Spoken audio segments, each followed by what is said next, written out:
Seriously? You can't open a door? Oh, that's why you can't open a door. Dzień dobry. Oh, you got like, no, it's actually, dobry wieczór. Yeah, that. Because it's evening time. It's not morning. You got a bit of wall like crank stuff on, yeah. Oh, look, they engraved yours. With my name, too. Oh, wow. Mine's still empty. Dude. All right, show me the goodies. Oh, well. Well, first of all, what's that? Oh, my sweet new jacket. I'm going to be wearing this all the way through summer. I was going to ask you, is that new? Because you have like so many El Mirage and Bonneville jackets now, I can't keep track. Oh, okay, what does it say? APS, okay, Omega.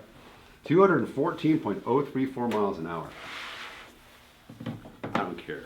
That is some fast numbers. I mean, oh, 200 miles an hour. Yeah, you tried doing 200 miles an hour. 240 actually was your top speed. According to the GoPro. Look at Not you, dude. Not a bad hole. Wow. Not bad. That is really, really cool, man.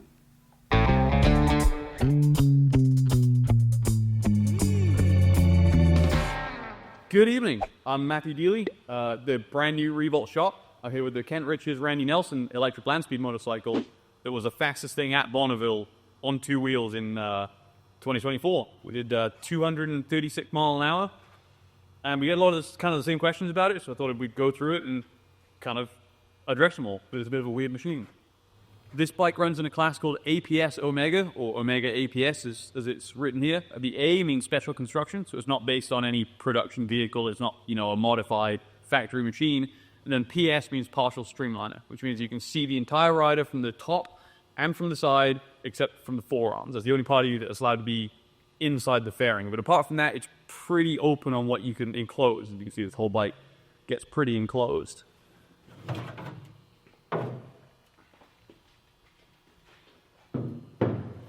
right.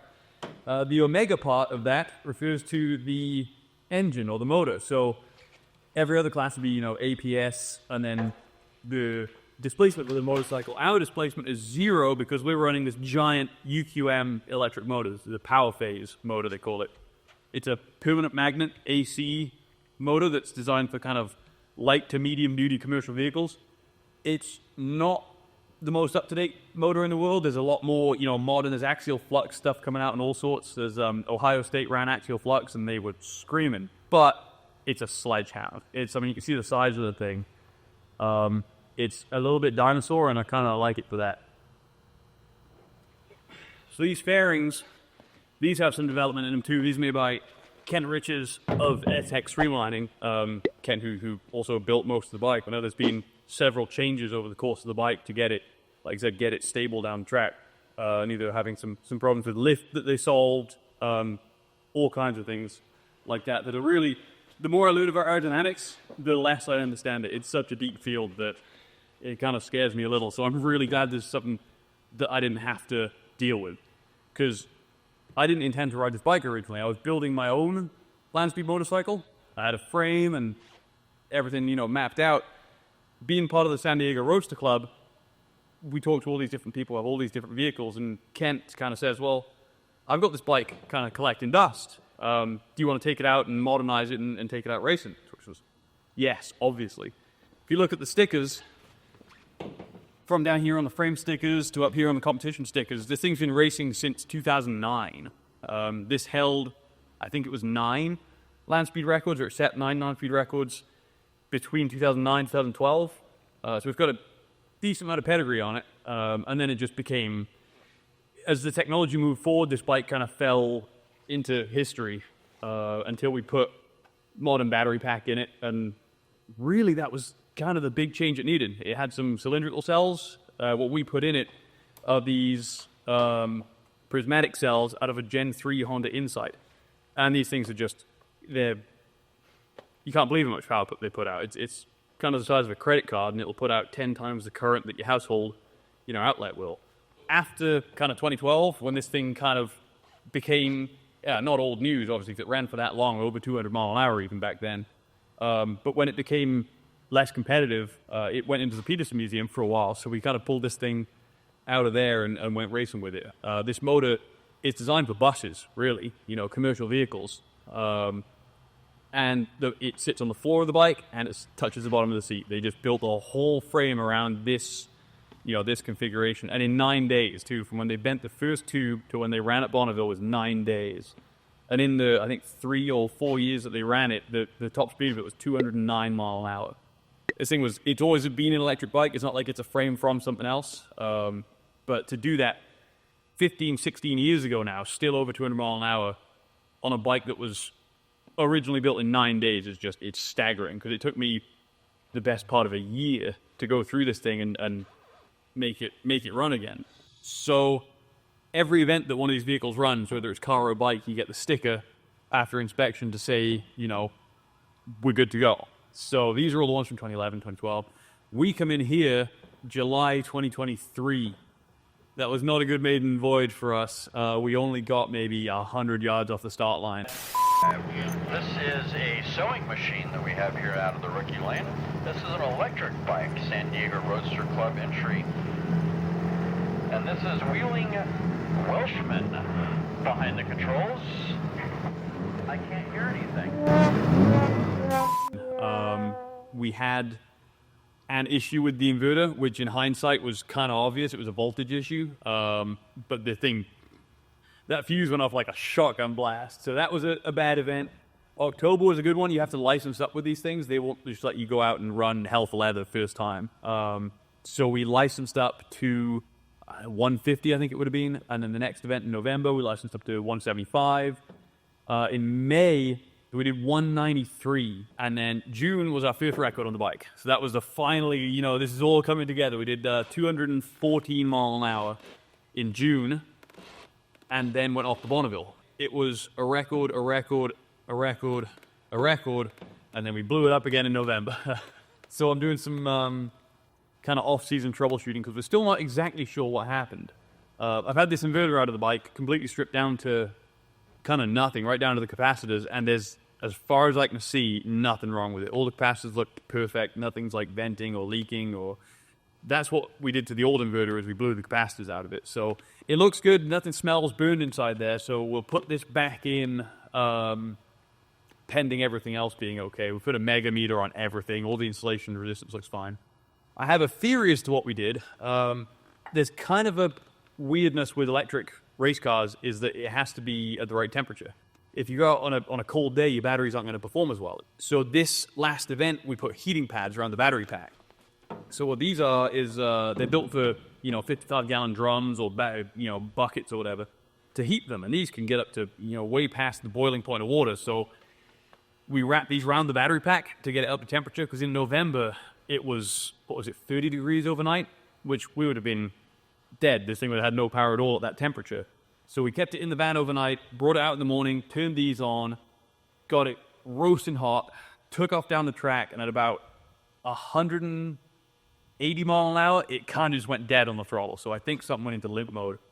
My best theory so far, and this may be proven wrong, is that we had condensation inside the pack. And the inverter picked up that there was a leak to ground, a voltage leak. We'll discover that as we take it apart, though. It's a pretty big job getting that battery pack out, but it's got to be done, so it'll be done.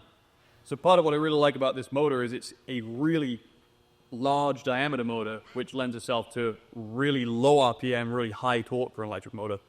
This thing revs out around 5,000 RPM. As far as I can tell, it makes peak power around 4,000, maybe a little lower. So our gear ratio, you can see we don't need a gearbox. It's just straight from the rotor straight to the back wheel. We're running a super, super tall gear. We would go from 0 to 240 mile an hour in one gear. Almost a 1-to-1 gear ratio, not far off 1-to-1. The chain on this we can run pretty darn tight because there's no suspension. It's a hardtail. And you can see from the length of the chain, this bike has been lengthened in the past. So Kent and Randy did a huge amount of development on this and stretched the bike in certain places and raised and lowered it in certain places to get it stable to go down the track. You can see this, obviously. These holes used to mount up to here. And for that reason, we have this ridiculous thing. It's a 140-link chain or something. But it gets the job done. I mean, we, clean it and take care of it and not get any sticky links yet. So we may renew this in the off-season, but we'll see how it looks when we take it off the bike. It's not exactly a touring bike, so comfort is not the highest priority. You can see you don't get much seat foam, but honestly, that's the last thing you're thinking about. You could probably take this off and not notice. So I guess the headline figures on this are the voltage, the current, the horsepower, and the torque. So I'll try and go through those pretty quick. The voltage, I think we've got to keep kind of a little bit of a trade secret at least. We've played a couple of tricks with that. The current, we put at 500 amps. The horsepower, difficult to translate from the kilowatt, but it's 220, 250 kind of horsepower. The torque, though, is where this thing is, it excels. I think it's 680 pound-feet of torque, something like that. So as much torque or more than a Dodge Viper. Drew a little chain to the back wheel, but kind of a saving grace in that is we're not on tarmac. If we were on tarmac, I'd be worried about braking stuff, but even with our super torque gear ratio, this thing would rev out to around 300 mile an hour if you didn't have air resistance, and it will still spin the tire off the start line. So it's you got torque for days. The coolant, it runs just straight water as coolant. That's a requirement to run a non-flammable coolant. Glycol is flammable, which is something I never knew until I started doing this. What other interesting stuff do we have? I mean, other than the power system, it's a conventional motorcycle. You've got Hayabusa front end, Hayabusa front brakes, which we try our very best not to use because it dives the front end pretty badly. Rear brakes, the pads are Triumph Bonneville, so that's pretty cool. Well, this caliper fits a Triumph Bonneville pad, which we use one pair of every run. It costs $40 to stop. The bars obviously are a custom piece. They fit down inside the bearing. Super swept down, as you'll see with a lot of these style of motorcycles. It does make it difficult to steer at low speed. But once you get up to speed, this thing just handles like a dream. Brakes, obviously, you have no clutch on this side, but you got a brake on this side. Steering damper as required by the... if you want to run a motorcycle at 30 mile an hour, you still got to have a steering damper to run up Bonneville or El Mirage. Race pack dash with the G2X Pro gives us not a lot of data, but that's a good thing. I just want to see front wheel speed and rear wheel speed, because if those two numbers start to deviate, then you're spinning the tire, and you could be on something aerodynamically stable enough that you don't notice you spin in the back tire and you delaminate the thing and have a bad day. So really, that's what I'm looking at going down the track, is making sure I'm between the cones, and then front and rear wheel speed. So for tires, we're running Super Corsa Mark 3s, Super Corsa 3s, I guess, Pirellis. I've been blown away with how little wear we have on these, especially for the kind of abrasive surface of Bonneville. These look like they've just come off the rack. We did have a little rubbing on the fender here at Bonneville because it was so hot the fiberglass got soft and sucked in onto the tire. But apart from that, you wouldn't tell this front or rear has been even installed on a motorcycle after 1.5 seasons of land speed racing. So I'm sticking with these. I mean, I'm a Bridgestone Battle Axe person, but these are performing for us land speed, so we're sticking with them. The size we have is a 260/17 on the front, and on the front it's a 120/70/17. Now, if you're running over 200, obviously you can't get street tires that are rated above 200 mile an hour. So there is an approved tire list that you have to pick tires from. And as of last year, these were on it. I'll have to check again for next year because that's kind of a big deal. The tires, that's something that's taken very seriously. So I'll check up on that. And if we can keep running them, we're going to keep running them because they're performing really, really well. So 2024 really was a season of a lifetime. I mean, we set 4 records, set a Bonneville record, got in the 200 mile an hour club at El Mirage and Bonneville. It was just, unbelievably successful this year. There was one thing we didn't manage to do, which was the El Mirage Points Championship. This bike has been in contention for that a lot of times. The Points Championship is determined by how far you break the record by in your class. So being electric, the records in the class have not been available for that long. So we didn't get it this year. Team Red Baron won it this year on the Mighty Marini, so congratulations. Thanks for all the words of encouragement. We came in 2nd place, but next year we're going for it.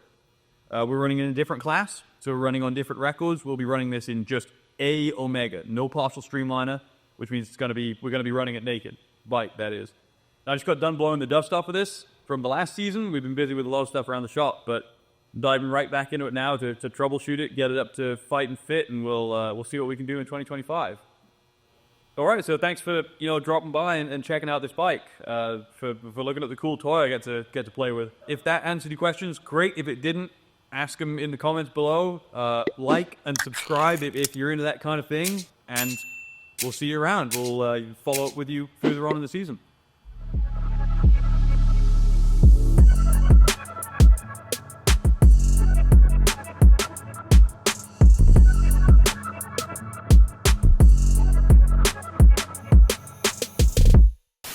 So we've had a season of a lifetime. I know that you've all taken what precious little spare time you have, and the hard-earned money to show them. So it does mean a lot. It really does. Danny, you did good. Table one, Christina. Thank you, honey. Job. The Wheeling Welshman.